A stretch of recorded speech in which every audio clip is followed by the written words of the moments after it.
इस वीडियो में हम पढ़ने वाले हैं क्लास 12th फिजिक्स का जो फर्स्ट चैप्टर है जिसका नाम है विद्युत आवेश एवं क्षेत्र के अंतर्गत हम पढ़ने वाले हैं वैद्युत द्विध्रुव के कारण विद्युत क्षेत्र की तीव्रता या विद्युत क्षेत्र electric field due to electric dipole. तो वैद्युत द्विध्रुव के कारण दो मानक स्थितियों में विद्युत क्षेत्र की तीव्रता की गणना की जा सकती है। पहला कहलाता है अक्षीय स्थिति और दूसरा कहलाता है निरक्षीय स्थिति। ये क्लास 12th फिजिक्स का एक मोस्ट इम्पोर्टेंट टॉपिक है जिससे प्रतिवर्ष परीक्षा में क्वेश्चन अक्सर पूछे जाते हैं। ठीक है, बोर्ड एग्जाम में क्वेश्चन कैसा पूछा जाएगा बोर्ड सुन लीजिए, आप चाहो तो क्वेश्चन नोट कर सकते हो।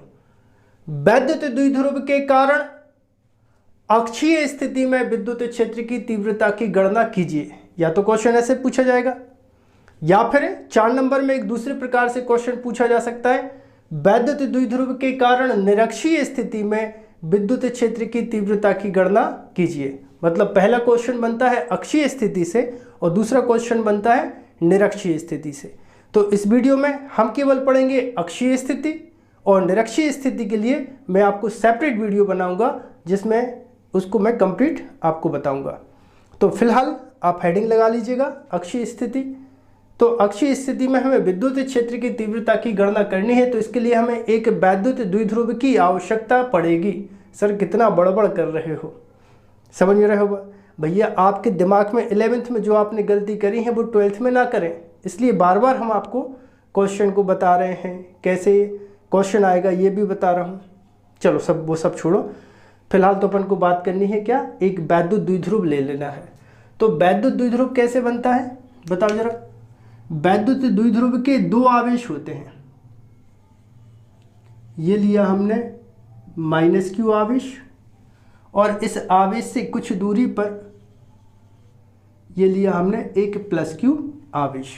ठीक है, वैद्युत द्विध्रुव क्या होता है, यदि दो बराबर और विपरीत आवेश, बराबर जितना ये +q है उतना ही ये -q है, परिमाण में बराबर और प्रकृति में विपरीत प्रकार के आवेश जब एक दूसरे से बहुत अल्प दूरी पर स्थित होते हैं, इन दोनों आवेशों के जो बीच की दूरी है जब ये बहुत कम होती है तो इसको हम बोलते हैं क्या, वैद्युत द्विध्रुव।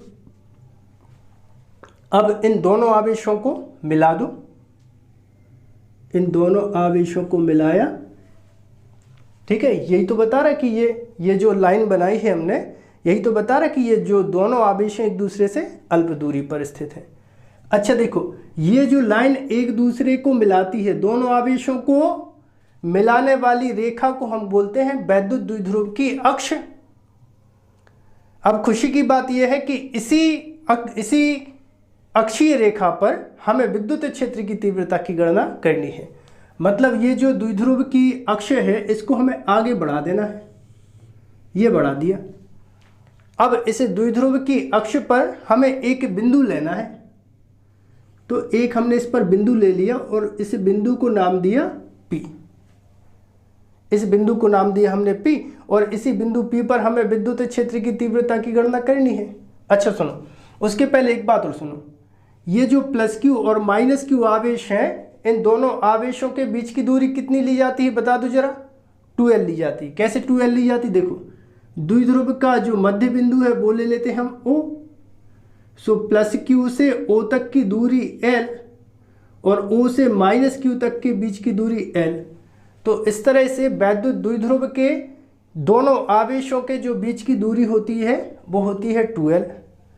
अब द्विध्रुव के मध्य बिंदु O से, द्विध्रुव के मध्य बिंदु O से r दूरी पर एक बिंदु P है, r दूरी पर एक बिंदु P है और इसी बिंदु P पर हमें विद्युत क्षेत्र की तीव्रता की गणना करनी है। देखो पहले हम +q आवेश के कारण बिंदु P पर विद्युत क्षेत्र की तीव्रता की गणना करेंगे, फिर -q आवेश के कारण बिंदु P पर विद्युत क्षेत्र की तीव्रता की गणना करेंगे। अब जब दोनों आवेशों के कारण बिंदु P पर विद्युत क्षेत्र की तीव्रता की गणना करोगे तो दोनों आवेशों से बिंदु P की दूरी भी ज्ञात करनी होगी। तो देखो -q आवेश से इस बिंदु P की जो दूरी है वो कितनी हो जाएगी, बता दो जल्दी से। माइनस क्यू आवेश से बिंदु P के बीच की दूरी कितनी हो जाएगी, देखो इतनी, या नाम दे दो इनको। प्लस क्यू आवेश को नाम दे देते हैं A, माइनस क्यू आवेश को नाम दे देते हैं B। सो देखो क्या करें अपन, BO को OP से जोड़ दो। OP तो दिख रहा है कितना है R, और OB कितना दिख रहा है L। मतलब B से P तक की जो बीच की दूरी है वो कितनी हो जाएगी, R प्लस L हो जाएगी, R प्लस L। ठीक है, बिंदु B मतलब माइनस क्यू आवेश से बिंदु P तक के बीच की दूरी है R प्लस L। क्लियर है। अच्छा देखो, माइनस क्यू आवेश के कारण बिंदु P की जो बीच की दूरी है वो कितनी होगी, कितनी होगी जल्दी बताओ, कितनी हो जाएगी, ये वाली दूरी A से P तक के बीच की दूरी। इसको ऐसे लिखें क्या, देखो OP minus OA equal AP, ऐसे बन जाएगा। AP ही तो चाहिए है, ये A है ये P है, या प्लस Q से P तक के बीच की दूरी। तो OP मतलब ये वाली लंबाई को R में से घटा दो तो AP मिल जाएगा। तो OP का मान कितना है R, माइनस OA का मान कितना है L, बराबर कितना हो जाएगा AP। मतलब A से P तक के जो बीच की दूरी है वो कितनी है, R माइनस L।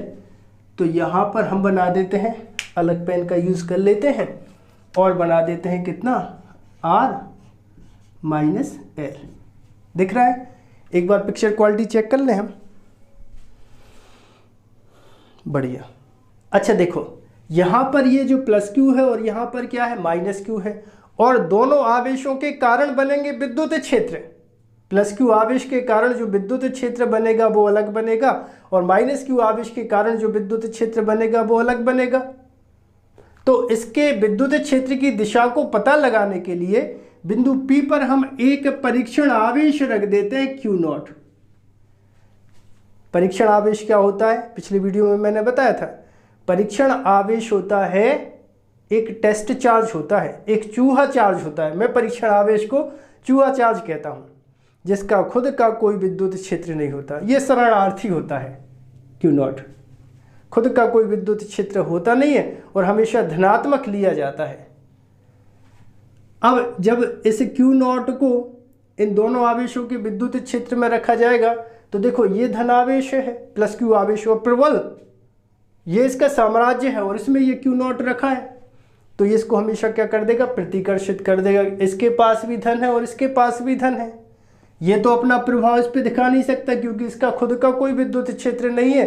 ये किसी पे बल नहीं लगा रहा, इस पे बल लगेगा। बात समझ रहे, ये कभी किसी पे बल नहीं लगाएगा, कमजोर है, परीक्षण आवेश है, टेस्ट चार्ज है, लेकिन ये इसको धक्का जरूर दे देगा। तो मतलब इस डायरेक्शन में हमें एक इलेक्ट्रिक फील्ड मिला और उसको नाम दे दिया E लिख के प्लस Q लिख दिया। समझ गए। इस Q0 पर बाहर की ओर एक बल लगेगा और उसी बल की दिशा में विद्युत क्षेत्र की तीव्रता की दिशा होगी। अच्छा देखो, ये जो धनात्मक परीक्षण आवेश है Q0, इसको ये आकर्षित करेगा। बोलेगा हमारा कोई खुद का कोई राज्य नहीं है, हमारे पास नेगेटिव चार्ज है और तुम्हारे पास पॉजिटिव, जितना भी आप आ जाओ हमारी साइड। तो ये जो माइनस Q0 है ये इसको अपनी ओर क्या करेगा, आकर्षित करेगा, और जिस दिशा में आकर्षण बल लगाएगा उसी दिशा में विद्युत क्षेत्र की तीव्रता की दिशा भी होगी। तो उस दिशा को हम लिख देते हैं E के बेस पे माइनस Q लगा देते हैं। ज़्यादा दूरी है तो उतने बल से आकर्षित नहीं करेगा, तो इसलिए इसका जो विद्युत क्षेत्र होगा वो कम होगा कंपैरिजन टू प्लस Q के कारण जो विद्युत क्षेत्र बनेगा। या दूसरे तरीके से ऐसे आप समझ लीजिए, जो विद्युत बल रेखाएं स्टार्ट होती हैं वो हमेशा होती है धनावेश से प्रारंभ होती हैं। इस तरह से धनात्मक आवेश से विद्युत क्षेत्र प्रारंभ होता है। विद्युत क्षेत्र की तीव्रता और विद्युत बल रेखाएं बात एक ही होती है। तो विद्युत बल रेखाएं हमेशा किससे, धनावेश से प्रारंभ होती हैं। तो यहाँ पर देखो ये प्लस क्यू आवेश है, तो इसका जो विद्युत क्षेत्र होगा हमेशा यहाँ से प्रारंभ होगा, धन से प्रारंभ होगा। तो ये प्लस क्यू आवेश है और इसका जो विद्युत क्षेत्र बना वो प्रारंभ हुआ इस साइड। माइनस क्यू आवेश का जो विद्युत क्षेत्र होता है वो होता है इस तरह से, इस तरह से। माइनस क्यू आवेश पर विद्युत क्षेत्र हमेशा समाप्त होता है, या ऐसा बोलो कि जो विद्युत बल रेखाएं होती हैं वो ऋणावेश पर जाके समाप्त होती हैं। विद्युत बल रेखाएं 10th क्लास में आप खूब पढ़ के आए हो। कुल मिला के मैं आपको क्या बताना चाह रहा हूं, आप समझ गए। जो प्लस क्यू के कारण जो विद्युत क्षेत्र बनेगा वो बनेगा आउटवर्ड, हमेशा प्रारंभ होता हुआ, और माइनस क्यू आवेश के कारण जो विद्युत क्षेत्र बनेगा वो बनेगा इनवर्ड। क्लियर है? यही बताने की कोशिश मैं कर रहा था कि आपको कैसे तीर लगाना है, प्लस क्यू बाहर और माइनस क्यू अंदर विद्युत क्षेत्र आपको बनाना है। ठीक है, इतनी बात क्लियर है, चित्र समझ में आ गया। अच्छा, एग्जाम में कैसे लिखोगे, देखो एग्जाम में कैसे लिखोगे। माना ए भी, यहाँ पर स्क्रीन पर लिखा हुआ मिलेगा आपको, माना ए भी एक वैद्युत द्विध्रुव है जो प्लस क्यू और माइनस क्यू आवेशों से मिलकर बना है और इन आवेशों के बीच की दूरी है 2l। इस द्विध्रुव के मध्य बिंदु O से r दूरी पर अक्षीय स्थिति में एक बिंदु P है और इस बिंदु P पर हमें विद्युत क्षेत्र की तीव्रता की गणना करनी है। अब आगे देखो, सबसे पहले अपन क्या करते हैं, प्लस क्यू आवेश के कारण बिंदु P पर विद्युत क्षेत्र की तीव्रता निकालते हैं। क्या बोलेंगे हम, प्लस क्यू आवेश के कारण बिंदु P पर विद्युत क्षेत्र की तीव्रता, विद्युत क्षेत्र की तीव्रता। ठीक है, बिंदु प्लस क्यू आवेश के कारण बिंदु P पर विद्युत क्षेत्र की तीव्रता। अच्छा, विद्युत क्षेत्र की तीव्रता का जो सूत्र लगना है पता है कौन सा लगेगा, सूत्र लगेगा E इक्वल 1/4πε0 Q/r² न्यूटन पर कूलम। ठीक है, ये क्या होता है, विद्युत क्षेत्र की तीव्रता का सूत्र होता है। चलो, यहाँ पर हम सूत्र को लगाएं। सबसे पहला आवेश कौन सा है, प्लस क्यू है, तो यहाँ पर लगा देते हैं E पर, बेस पर लिख देते हैं प्लस क्यू, इक्वल हो जाएगा 1/4πε0, और देखो फिर क्या है Q, तो ये Q बटे r²।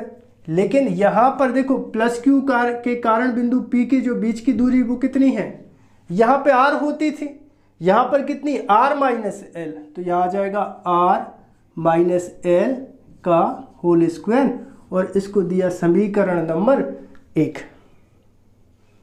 ठीक है, अब माइनस क्यू आवेश के कारण निकाल दो। माइनस क्यू आवेश के कारण बिंदु P पर विद्युत क्षेत्र, ठीक है, शॉर्ट में लिख दिया विद्युत क्षेत्र या विद्युत क्षेत्र की तीव्रता। तब यहां पर क्या आ जाएगा, E, और बेस पर क्या लिखोगे, माइनस क्यू, इक्वल कितना हो जाएगा 1/4πε0, फिर कितना Q/, है ना, केवल मैग्नीट्यूड लिख रहे हैं। जब विद्युत क्षेत्र की बात कर रहे हैं, विद्युत क्षेत्र की डायरेक्शन तो अपन ने वैसे लगाई दी चिन्ह अनुसार, तो यहाँ पर क्या लिखेंगे, उसका केवल मैग्नीट्यूड लिखेंगे। सो Q/, ये हो जाएगा r+l का होल स्क्वायर, और इसको दिया समीकरण नंबर 2। ठीक है, अब चूंकि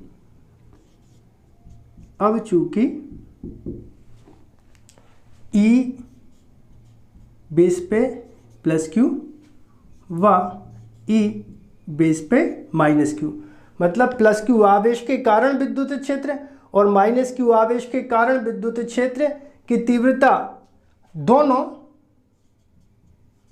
दोनों एक दूसरे की विपरीत दिशा में है, विपरीत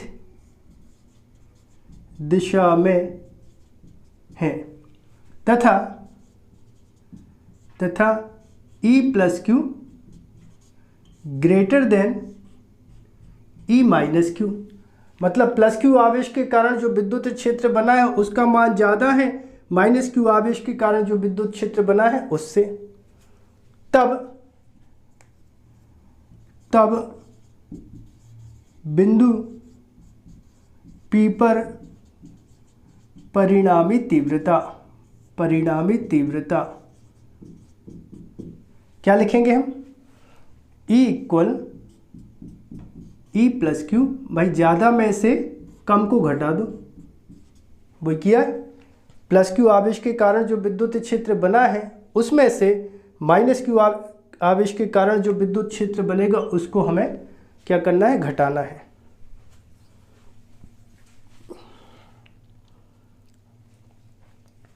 ठीक है, मान रख दो समीकरण 1 व 2 से, समीकरण 1 व समीकरण 2 से मान रखने पर, मान रखे समीकरण 1 व 2 से। ओके, तो यहाँ पर देखो E इक्वल होगा, E equal E plus Q का मान कितना है? ये है 1/4 पाई एप्सिलॉन 0 Q अपॉन दूरी कितनी है? R माइनस L का होल स्क्वायर।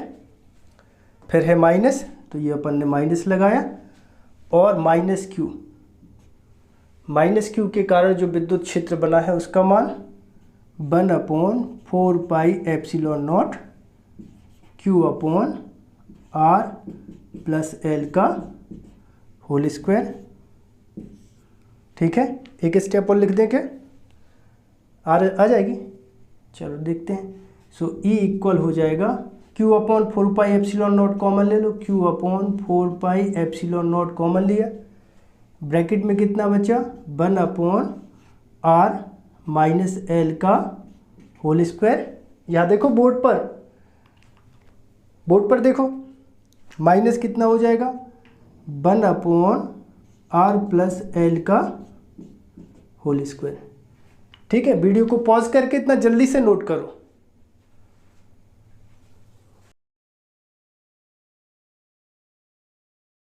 तब आगे देखो, तब आगे हो जाएगा E equal Q upon 4 pi epsilon not bracket. इसको सॉल्व करो, इसका यहाँ गुणा करो तो कितना हो जाएगा? R प्लस L का होल स्क्वायर।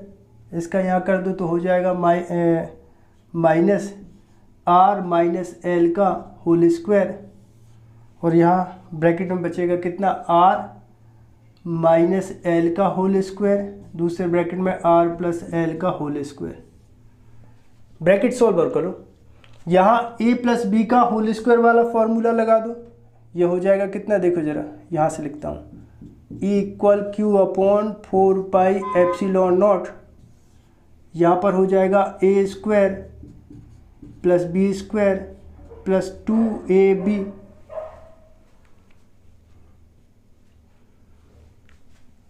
माइनस, यहाँ पे माइनस वाला लगाओ, A square plus B square minus 2AB। ठीक है, क्लियर है इतना? यहाँ पर देखो एक और फॉर्मूला पढ़ा अपन ने, ए प्लस बी एक ब्रैकेट में, a माइनस बी दूसरे ब्रैकेट में बराबर होता है A square minus B square. तो यहाँ पे देखो a माइनस बी एक ब्रैकेट में, a प्लस बी एक ब्रैकेट में, मतलब इसको हम लिख सकते हैं कितना?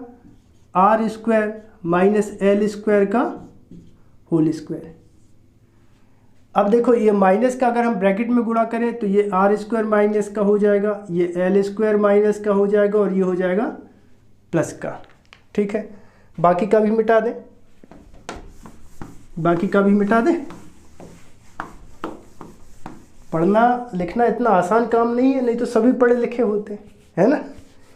पढ़ाई लिखाई कठिन काम है। लोग कहते हैं ना कि बहुत सरल काम है, सरल काम कुछ नहीं है, सरल काम दुनिया का कुछ होता ही नहीं है। जो 10% लोग पढ़ते हैं वो नीट जी मेंस जैसे एग्ज़ाम में निकल के अपनी लाइफ बना रहे हैं, बाकी तो वीडियो को बीच में ही छोड़ के अब तक फेसबुक पे, है ना, व्हाट्सएप पर और यूट्यूब वीडियो के जो शॉर्ट्स होते हैं वो देखने में लग गए होंगे आधा छोड़ के। बाकी के जो 10% है वो हमारे साथ में बने हैं और उन्हीं 10% को हम पढ़ाने की कोशिश कर रहे हैं, उन्हीं का फ्यूचर है। वो 10% बाकी के 90% पे राज करते हैं और अपन को राज करना है तो पढ़ना है। आगे बढ़े। यहाँ देखो, ये -r² है, ये प्लस का है, कैंसिल कर दो। ये -l² है, ये प्लस का है, कैंसिल कर दो। बाकी का कितना हो जाएगा, E = Q/4πε0। 2rl और 2rl जुड़ के हो जाएगा 4rl अपॉन हो जाएगा r² माइनस l² का होल स्क्वायर। क्लियर है। अच्छा, Q4rl को तोड़ के लिख देते हैं। कैसे लिखें देखो जरा, E = 1/4πε0 और इसको हम ऐसे लिख दें क्या, Q × 2l × 2r upon r² minus l² का होल स्क्वायर। क्यों लिखा हमने ऐसा, क्योंकि तुम्हें ध्यान आ जाए कि Q × 2l क्या होता है। जल्दी बताओ, कमेंट करके बता दो, एक बार दिल खुश कर दो हमारा। Q × 2l बराबर क्या होता है, बिल्कुल सही, वैद्युत द्विध्रुव आघूर्ण। इसको दर्शाते हैं P से। सो P बराबर Q × 2l बराबर क्या, वैद्युत द्विध्रुव आघूर्ण होता है। मान रख दो इसमें, तो ये हो जाएगा E = 1/4πε0 और Q × 2l का मान कितना, P, फिर बचा 2r अपॉन हो जाएगा r² माइनस l² का होल स्क्वायर। और विद्युत क्षेत्र की तीव्रता का मात्रक होता है न्यूटन पर कूलम। वीडियो को छोड़ो नहीं, अभी डेरिवेशन पूरा नहीं हुआ, 1-2 स्टेप और बची है। बोलो क्लियर है इतना। जल्दी से वीडियो को पॉज करके इतना नोट कर लो, उसके बाद थोड़ा और बताते हैं। ठीक है, नोट कर लिया। थोड़ी सी कहानी और बची है, बोर सुनते जाओ यार, नहीं तो बोलोगे सर ने अधूरा पढ़ा दिया। हमारा कुछ नहीं है, मेरा कुछ नहीं जाता इसमें आपका घाटा, मेरा कुछ नहीं जाता इसमें आपका घाटा। सुनो क्या बोल रहे थे। यदि L का मान, सुनो पहले हम लिख दें यहां पर, यदि L का मान R की तुलना में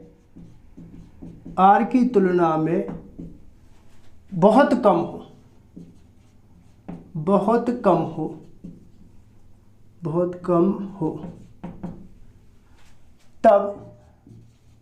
तब L less than capital R।